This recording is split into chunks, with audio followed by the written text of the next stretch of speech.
Greetings, and welcome to another episode of 1320 Time Stream. This is Leia Eternal.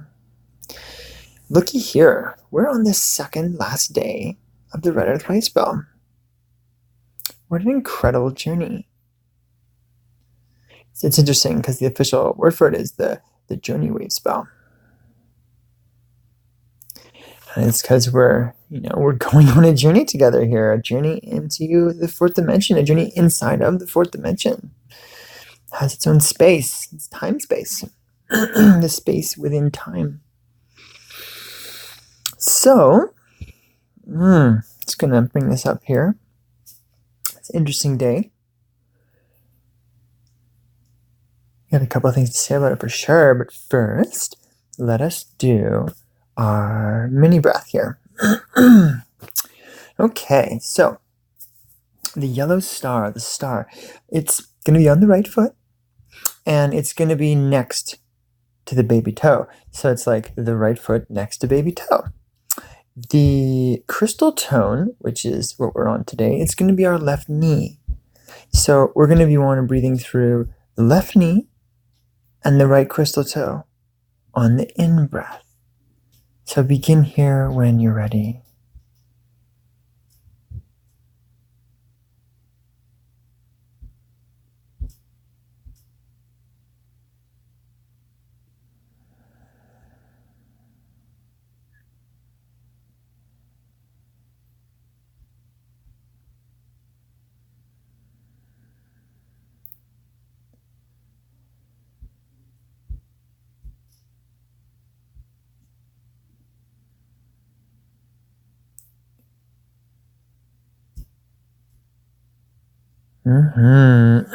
Getting some of that initial breath flow activated in our radial circuitry here.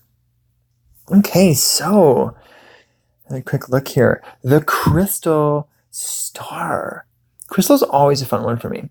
Dedication, universalization, and cooperation. Now the crystal, like one of those things where I say the crystal, it's just that. It's a crystal, right? This is the process of all the different elements crystallizing. They're becoming their most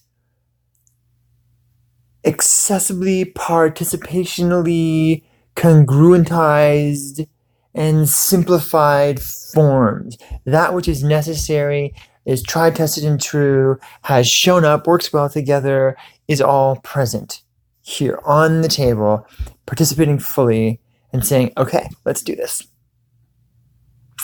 So it forms this container, this round table, so to speak. Now, there is a very classic mythology associated with the crystal tone.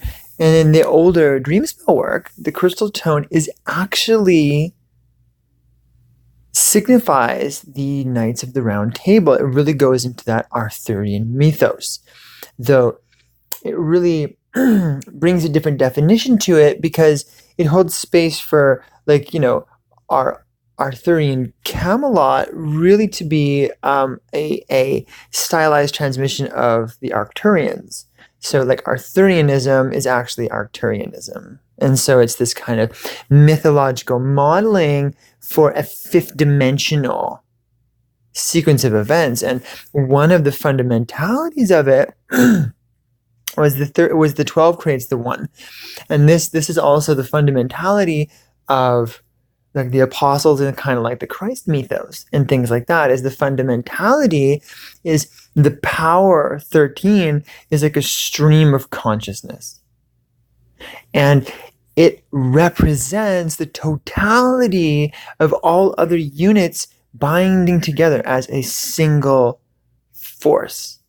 And of course, this is represented as a crystal because crystals channel energy quite naturally. They're energy conduits. In all of our modern technology, they're legitimately used as energy channels and memory storage devices. And so here we have this Arcturian round table of equality where all beings can participate fully as an equality, as a shared intelligence. And this creates a single mind, like a higher mind. One could say this kind of 13th dimensional presence, though we're not going to get too into that. So I like some of the analogs here. I invite you to play with it, even do some research. There's some stuff floating out there that, is fun to get into. Helps percolate the mind around these kind of topics. Crystal Tone, the Crystal Castle in ElfQuest, the Palace of the Elves, the Crystal Palace. There's so many different analogies that I've seen through life that really seem to sum up the energy that's, for me, held in the Crystal Tone. The other part of it, this is held in play too by the round table kind of frequency, is the Crystal Tone is kind of the day where the tribe meets. This is the day where things come together. And for me, about like 80-90% of the time on a crystal day, people come together. It's the day of people coming together. And it's a crystal day. Now, when I was really young, there was a certain thing that was way more prominent in our community. And it's what we called having a crystal gathering. Every 13 days, on day 12 of every wave spell, we'd have a group, which for the most part was called a pan node. A pan node, the Planet Art Network node, pan, was the presence of the 1320 and the different kind of 1320 rainbow communities around the world that were embodying the different nuances of this transformation and this sustainable presence on the planet. And so there was, and I believe there's functions of this still up, Planet Art Network, Foundation for the Law of Time, or lawoftime.org. Just do a little bit of typing in there in the Google, and you'll most likely find some things. The Pan Network, Planet Art Network, is like a phenomenon where all around the world the groups are kind of registered. You'd have 7 or more people as part of any pan node, and then you're kind of put on the map. And so people are, going to Argentina, and then all of a sudden it's like, oh, who are my Argentinian kin, right? So it's a place that you could it's almost like a galactic embassy, where you'd go and you'd be able to associate with the projects, the doings, the workings, and all the things that are related to different tribes that are showing up as the 1320 phenomenon, which is really helpful to continue living a life globally in this kind of synchronicity. So crystal days are a phenomenon that I still observe. And that's why I want to share them with you, because to me, the heart of crystal days is coming together. And a special kind of coming together, even though, back in the day for me, it was a very highly intentional thing, and people wanted to show up in this way. Nowadays, there isn't so many people that I know that are readily attempting to embody this knowledge, embody this wisdom, and have gone through some of the kind of rigorous schooling to want to learn it. And so the dialectic and the reference points and the mythology and, the different meditations that we do, I'm in my personal life, I'm really the only one who offers that and shares that. And, I'd love to see a rise in that more, but that's all right. That's not really the point of the description. The point of the description is the quality of coming together. And we used to have like potlucks, and we used to have meditations, and, and then we would go through wave spell meditation, and then we'd, cast the next wave spell and just kind of go into a meditation there and see ourselves kind of in the future that is the now, and begin to work with those time cycles together. And they become very much more pronounced because we're working as a collective consciousness. We're crystallizing together. So I've seen it in the last number of years, number of years, just come together as, oh, it's the crystal day. Whoa, group of people comes together, and it has kind of a life of its own. For me, there's always a sacred element in what I participate in. So it may be different for me than it may be for others.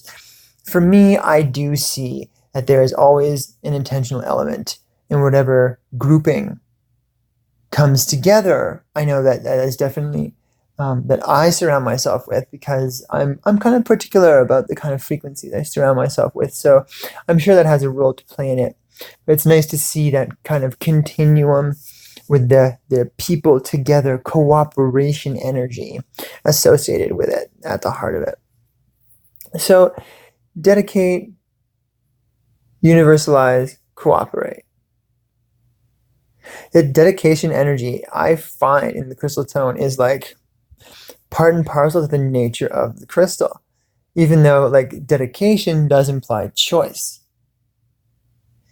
And I find I would use a different word, but I think it implies it perfectly if we were to cross-reference that structure with choice. And it's like to be dedicated is to be irrevocably aligned.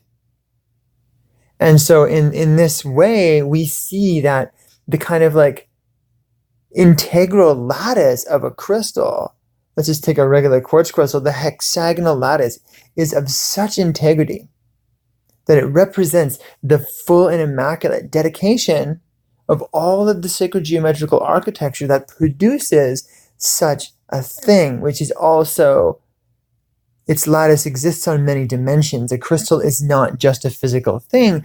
And so when we talk about a crystal, we're actually not just saying, oh, this is the quality and hardness of a stone, this is the shape of a thing, this is the transparency of a rock. When we're actually talking about crystal, even though people may not be aware of it in a more just base third-dimensional mentality, crystals are hyperdimensional intelligences. And so when we refer to a crystal, we cannot not refer to the dimensionality that exists at the heart and intelligence of that kind of bioorganic collective consciousness, or as you will, crystal consciousness, which is also essentially what the fourth dimension is called when we talk about Christ consciousness or crystal consciousness. That's what we're talking about as an ascension to the fourth dimension, an entryway into that geometry, that collective consciousness through the heart and through the imagination. These come together. It can be very simple. It doesn't have to be complex at all. Dedicate, universalize. The universalize and cooperate, I like those because it's like, to me, the cooperate really comes first, and the universalize also can really come first. And I feel the reason, and the reason again that I show the words in such a way, even though the app says them differently, is when I was taught this system way back in the day, over 20 years ago, there was a sequence for the words. And they were placed that way by the writer of the program, who is Valum Votan. And it's because of how the affirmation is built. The affirmation is built in such a way that the words show, it's like the power, the energy, and something else. Those three words that described what those actual three words meant and why they were in a certain order. And so I know the app here just kind of like randomly puts them out in whatever kind of order. And that's why I actually make sure to say them in the way that I learned them, because the way that I learned them was shared by the person who had actually created this rendition of the system. And so I feel it's very appropriate to facilitate the transmission of that original architecture. So in respect to that, dedication, universalization, cooperation, universalization is our second word. And it's like that dedication creates a structure. It's very similar to the galactic tone in the way that galactic energy, harmony, and integrity. There's an integrity which is supported and lasted, sustained by that harmony. That integrity is so integral. It's harmony, integrity, they go back and forth. And that's like that's modeling the galaxy. That is the very model of the galaxy. And I feel the crystal tone is pretty much identical, but it's on a level where we're talking about universalization, and in some aspect that's like many galaxies, right? And so I find these terminologies begin to become irrelevant because we begin to go into the fractal construct and microcosm, macrocosm, bigger, and everything keeps becoming smaller. But I feel that cooperative element is dedication. That dedication becomes the universe, because that dedication, even though it implies choice, and this is why I personally wouldn't call it dedication. I don't know what I would call it, but the reason I wouldn't call it dedication is because of the structural integrity that is part and parcel to the sustainable geometry of a crystal. And if we were to look at crystal consciousness at large and take a look at the universal scale that it represents, that consciousness actually, if there was a space we could refer to, but this is a non-spatial element, it stretches completely in all possible directions spherically and contracts inwardly in all possible positions eternally. And so you have this singular, and this is when it becomes essentially the fifth dimension. And so we're not going to go into the esoterics of talking about dimensional architecture, but the point I'm kind of really driving home is that how the universe itself is created from a dedicated architecture. And that's why it can be. It's very much like the nature of sacred geometry. You could say that sacred geometry in some way is bound with crystal consciousness or has a deep relationship because of the geometrically sound nature of its existence, its architecture. All of this is crystalline in nature. Sacred geometrically crystallized and aligned is all this fundamentality here. And so it is a dedication, but it's something, it's beyond commitment. It's beyond like devotion. All of these things represent a past. They represent a potential of choosing not to be the thing. And I personally find that the crystallization is, it's like, this simply is.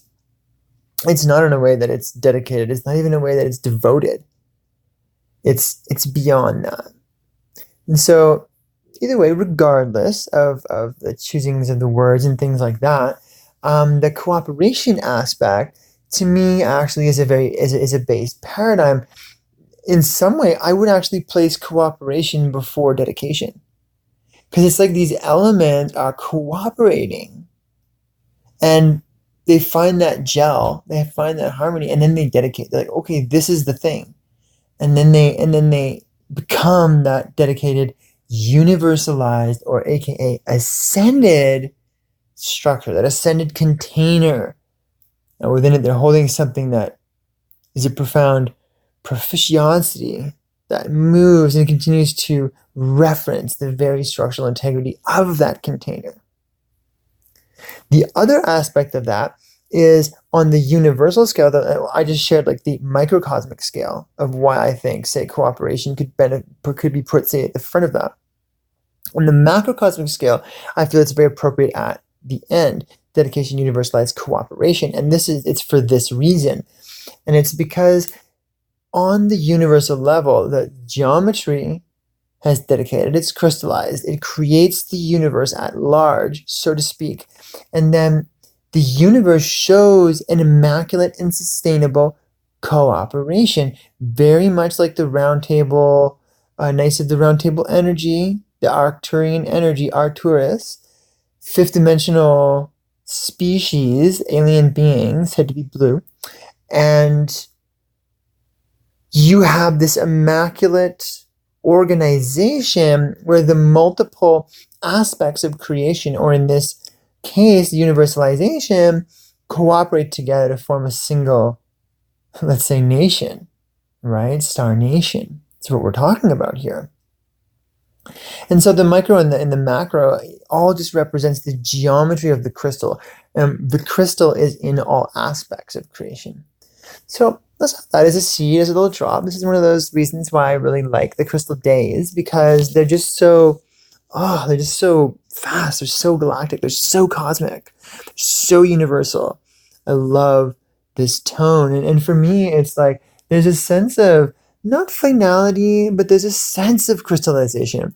For me, there's this beautiful sense of like, there was an energy really moving up to what tomorrow is. And this is the fundamentality of the wave spell. And this is actually why I really enjoy working with this system and helping people discover it. Because we have been taught to live in a life where we just do a thing.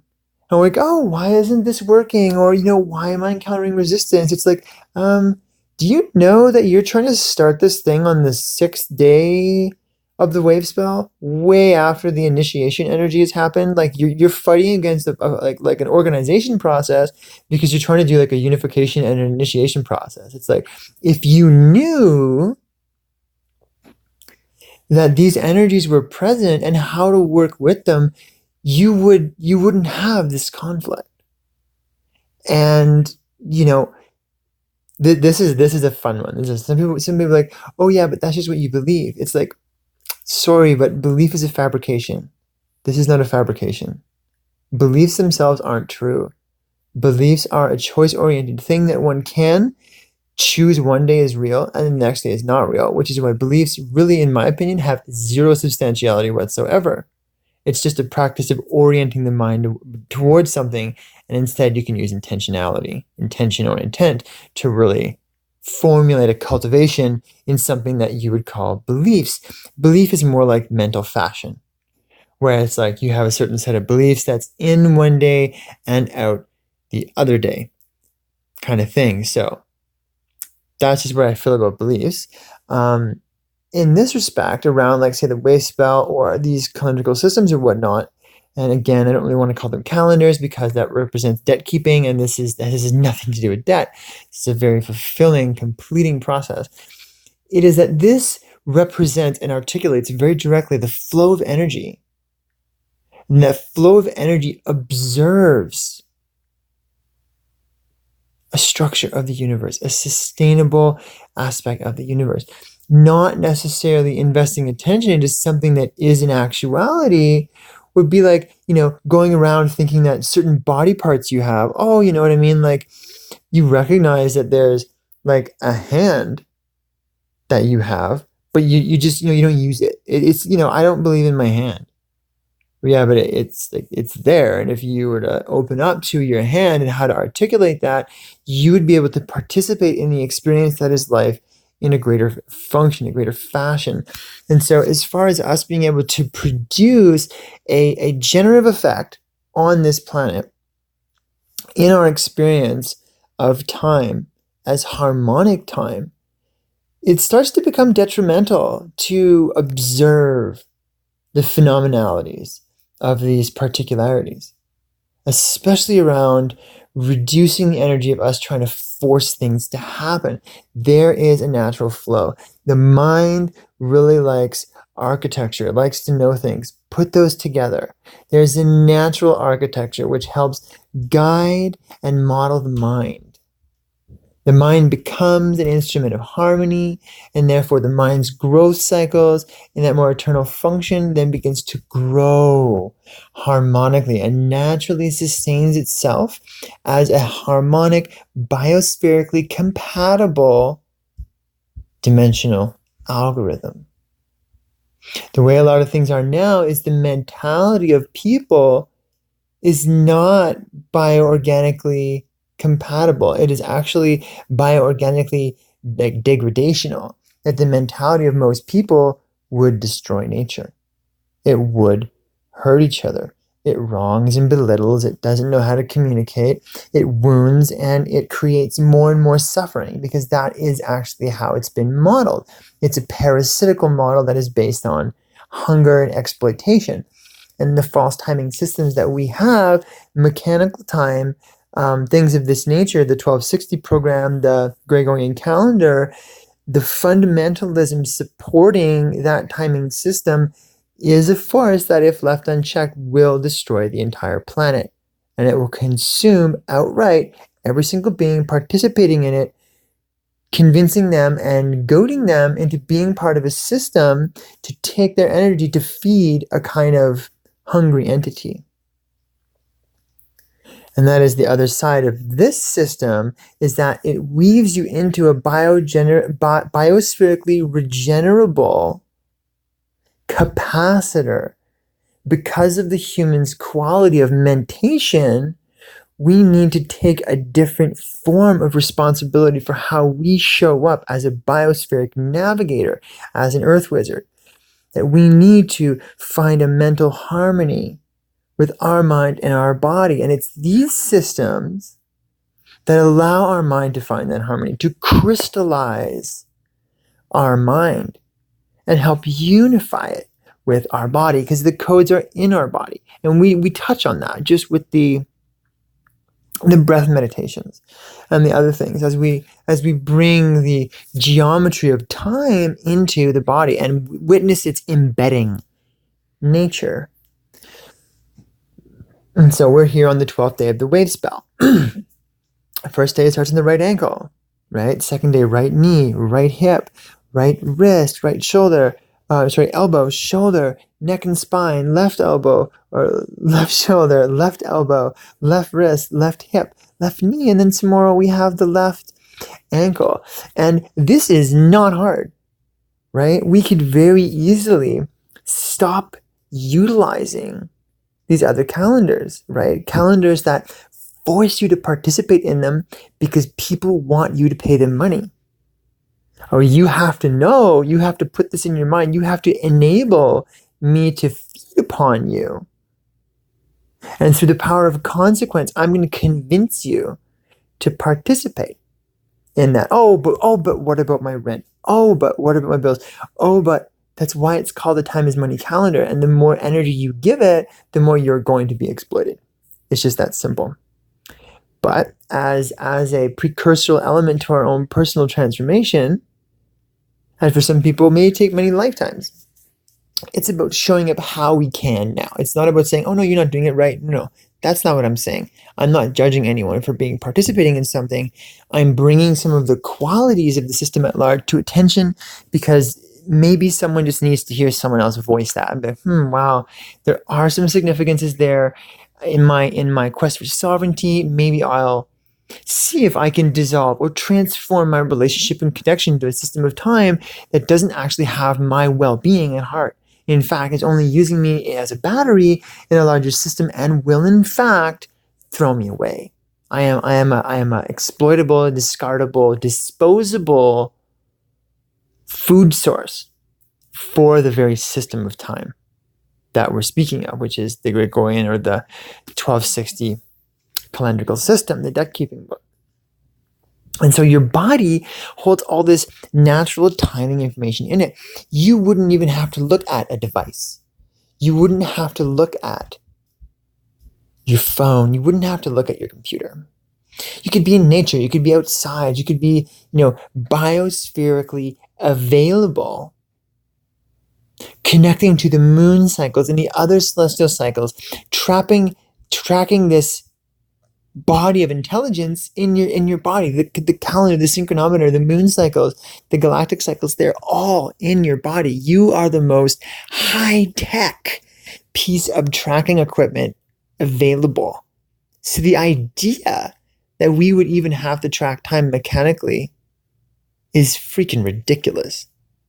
It is serious ridiculosity that concept is even empowered by any person in the world, considering we exist as the highest form of possible technology that could ever be. Wow, crystal tone, I love it. It gets me so empowered to help us all just reclaim who we are. I feel some of that is inspired by the star, and we're going to get into that now. Beauty, elegance, and art. Oh, shining in the darkness, the star shimmering in the night sky as darkness falls upon us and the veil comes over our ability to see clearly because of the presence of the sun, which in fact is a star. As the night comes, the sparkle of the myriad of stars makes itself present to us, illuminating and tickling a lot of our creative senses. I find this is why the star really represents the beauty and the art. I find that night sky energy to be very particulative, like it percolates the particles of our creative dreamlike energies. Les astral, the astral energies. And the star to me feels like it really exemplifies that. It's like it is the artist and in every possible expression that one can find or express art. It is the embodier of that art. It is the aspect of bringing art into your body, becoming the art, living the art. Living, breathing, maybe eat smart, nom, nom, nom. That was a good canvas. tasty painting, tasted like strawberries, rainbow strawberries. So many ways of interpreting it, and I feel it's very readily available for everyone in a special way. For today, it's really like crystallizing our art. It's like, okay, like whatever that is, as a state of embodiment or as a state of expression or as a state of whatever it is, today is that day where it's crystallizing. And that may look like multiple people cooperating to do a thing. This thing that's crystallizing, as we said earlier, has many different elements to kind of show up as that simplified, because that which is simple is sustainable. We're not talking about simple to the point of lacking parts of the bigger system. No, we're like, when the system is functional, I'm not talking about functional as in, oh, it's functioning. No, functional as in all the parts are available. You don't need any more, you don't need less. And so on another note, getting back to just the crystal tone I feel is a tone that directly challenges hunger, which is the quest for more. We don't need more, right? Commodification, market, products, all this thing, we don't need more. No one needs more. Regardless of who you are or what you believe, you don't need more. Every single thing you have is inside. And the dynamic love that we build within the capacity of this containment field, which is the crystallization, resounds as we let it. And the more we allow that to resound, this crystal harmony begins to refract in its kind of sonic lovemaking vibration into your, major and subtle senses, your celestial and galactic body. And so am I saying judge yourself because you sometimes want to do other things or you want to eat other food? No, I'm not. This is an imprint. I go on the imprint level. You don't need more. Are you going to participate in what you participate, and you're going to love yourself and you're going to forgive yourself as you find yourself judging yourself and all the things? Yes, because that's who you are, right? You're an immaculate being who's realizing yourself, and that's what we're here doing. And so none of these imprints that I share are absolutisms. It's not like, well, if you don't do this, then there's going to be some, insane consequence. Nothing like that. It's all participatory. And though there may be a personal dynamic in the way that, we can see in our own way, like in some people's eyes, I may be a separate force to them and I'm communicating a thing and they either agree or disagree. The other aspect of it is because we're all connected, I'm kind of just like a background voice to the universe. I'm an aspect of yourself in this transmission that is ready to hear the parts that are locked away. And so this voice comes through, and now it's a compartmentalization and what's that word? Not compatible, not compartmentalized, cooperative. Anyway, it's kind of, there's another word, but it's you choose when to allow it in. It's there on the side, it's sharing the frequency, and you using it as a reference point, but I'm not necessarily sure if you're like, okay, I want to give all my attention to that. I hear that part of me asking for attention. It's there, and that may be enough for people for now. Because then you go about your life, and instead of the idea of, expecting or empowering consequences, what naturally happens is a person will go about their life in the way that they've been trained to or feel is what they should do, and then they hit a consequence. And it's not a punishment. It's not, oh, you hit the consequence because of this. It's that the nature of the mind, the nature of the spirit of this being was already on a path to its own awakening. And so it goes through this pattern recognition, and it recognizes, oh, okay, this isn't really working for me. Oh, what do I do then? Oh, wait a minute. There was already that other part of me that was saying, hey, when you're safe and feeling good, that you want to embody another layer of its truth, it's ready for you. It's ready. Your order is in. It's just waiting for you to say, I accept. I will engage. I will embrace this shape, this geometry, this wisdom, this information, because one aspect of it is knowledge. The other aspect of it, because it's not really knowledge, none of this is really an artifact. It's an architecture that exists outside of the actual communicative objectified capacity. And our disharmonies that we're experiencing here locally is actually because we have attempted to embody or dislocate ourselves from the hyperdimensional and spherical locality of the more harmonically associated dimensional biospherically available constant through this objectification. And so it may look like a knowledge, but that's because we're projecting through our minds as the aspects of knowledge via objectivity.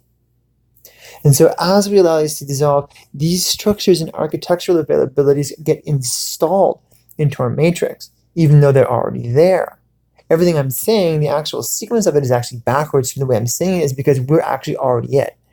And so the idea that we're becoming a thing is actually backwards because we're already it. The foreign installation, which is the thing that we actually believe is natural to our existence because we seem to be already experiencing there, that's the process that's going. We're not learning the new thing. We're letting go of this thing that just doesn't serve us at all. It's not part of who we are. It never was. It's just kind of a shifting glitch in the dream.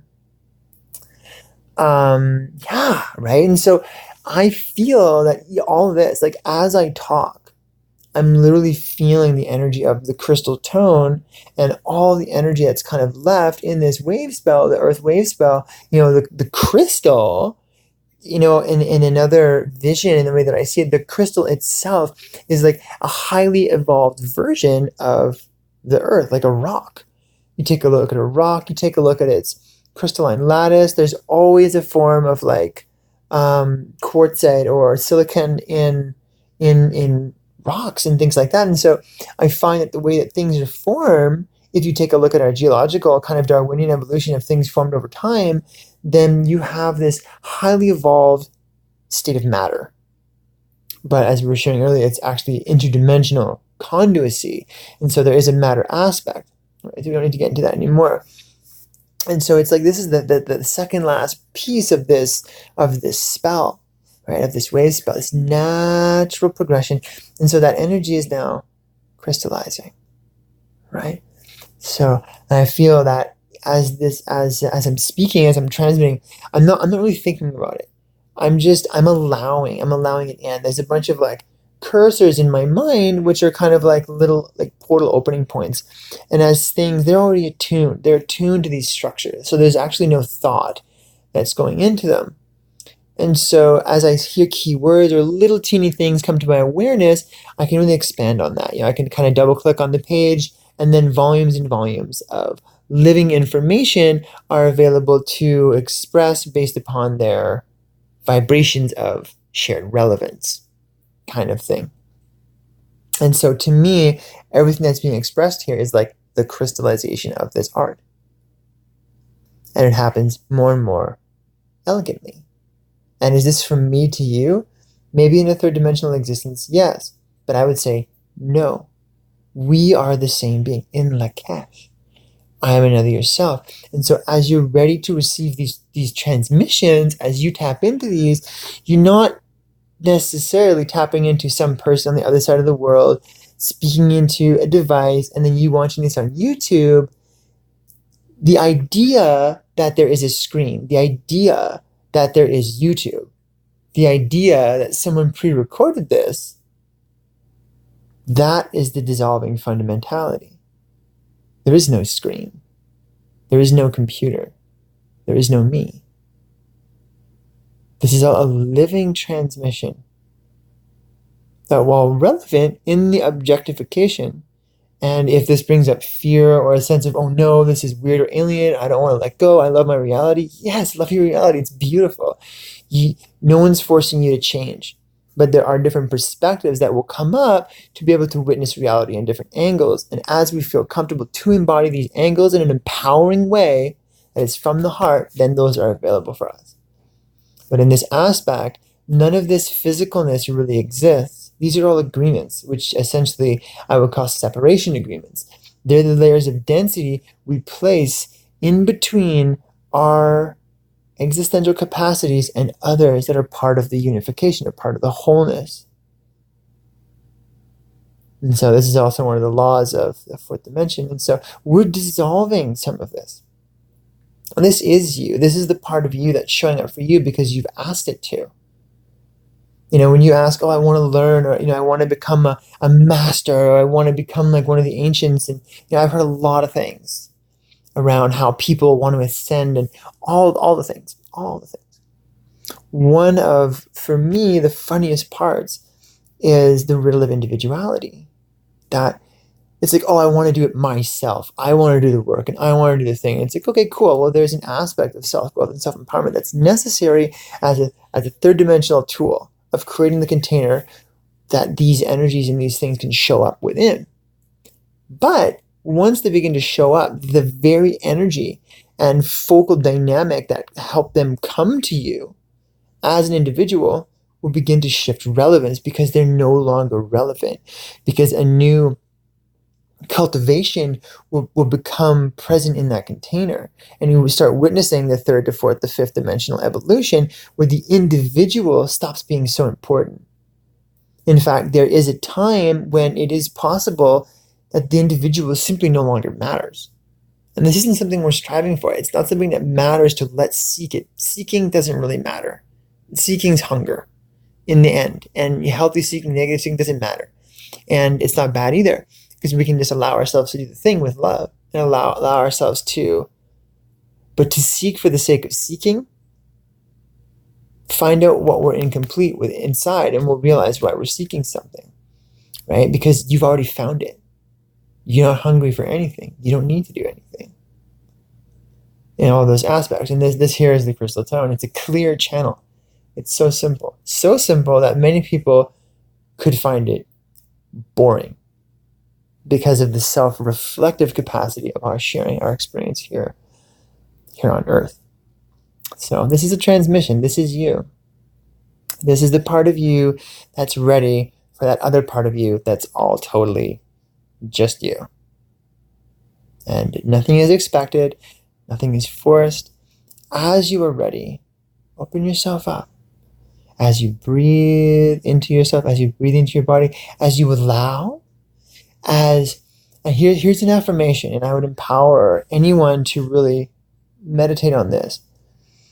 The time of the seeker is over.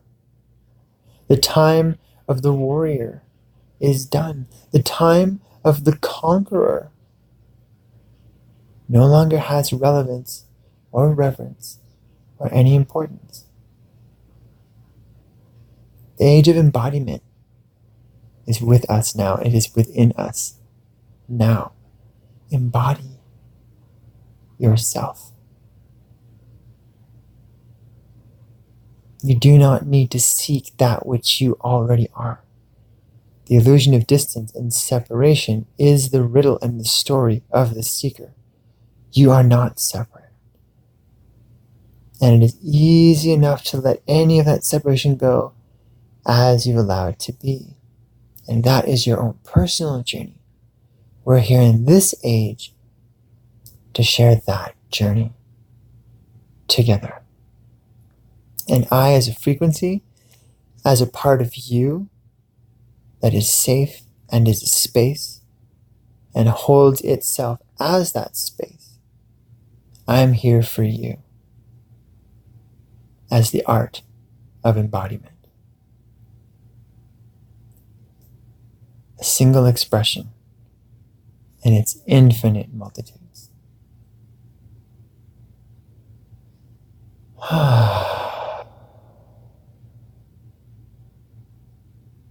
So let's embody our truth together. Okay, that seems like quite a drop for the wavespell version, or not the version, but not even episode portion. There we go. The wavespell portion of this episode of 1320 Time Stream. So stay tuned for the affirmation. Much love.